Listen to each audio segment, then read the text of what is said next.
जी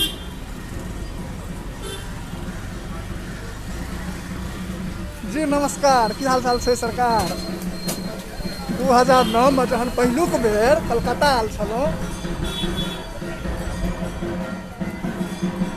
तऽ सोचलहुँ टेम्पू पकड़ि कऽ काली घाट जाए, माँ भगवती के दर्शन पूजा कयल जाए। मुदा जहन टेम्पू पकड़लहुँ और एहि जगह पहुँचलहुँ, किछु घटना जे घटित भेल छलै, कनी आगे जाइ छी।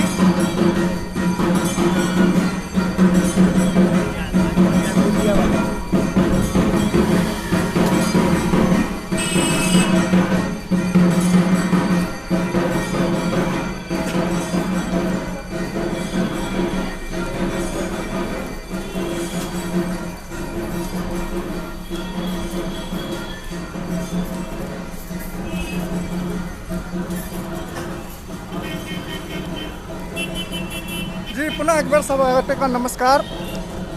तो 2009 में पहिलुक बेर जे कलकत्ता आयल छलिए, तो जहन घर से निकललिए एनाहिते गमछा उमछा लगा कऽ, तो पिताजी के एगो मित्र छलखिन अहाँके पुरुषो नद्यामी तरफ के, तो वो कहलखिन यौ गमछा पहिर कऽ कतऽ जा रहल छी।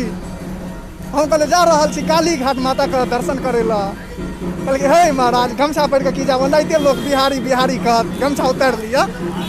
तो खैर ओहि समय में तो रिमोट कंट्रोल छलिए, जे जेना सब कहै छलखिन सएह बुझै छलिए। तो ठीक छै, गमछा उतारि देलिए, निकललहुँ। मुदा कहलिए गमछा लऽ कऽ अगर नहीं जेबै, गमछा कन्हा पर नहीं रहतै, तो लोग सब नहीं बुझथिन कि बिहारी छियै। कहलखिन तहन केना बुझतै। कहलिए चलू सेहो ट्राई कल जा। एलहुँ टेम्पू पकड़ि कऽ बैसलहुँ, इएह जगह जे छै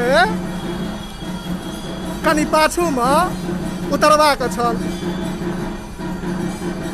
जहन एतऽ पहुँचै छी, ओहिसँ पहिले जे छै अहाँके एतऽ टेम्पूमे 4 आदमी बैसै छै, 3 आदमी पीछामे, 1 आदमी आगूमे। तऽ बीचमे एगो बंगाली मैडम बैस रहल छलाह। जहन ओ बैसला आ कातमे हम छलहुँ, तऽ हमरा उतरबाक छलए हुनकर बाद, आ हुनका उतरबाक छलनि हमरासँ पहिले। तो जहन हुनकर स्टॉपेज एलै, तो टेम्पूवलाके की ने की बंगालीमे कहलकै। ओहि समयमे तऽ बंगला उंगला नहि ओते बुझै छलहुँ।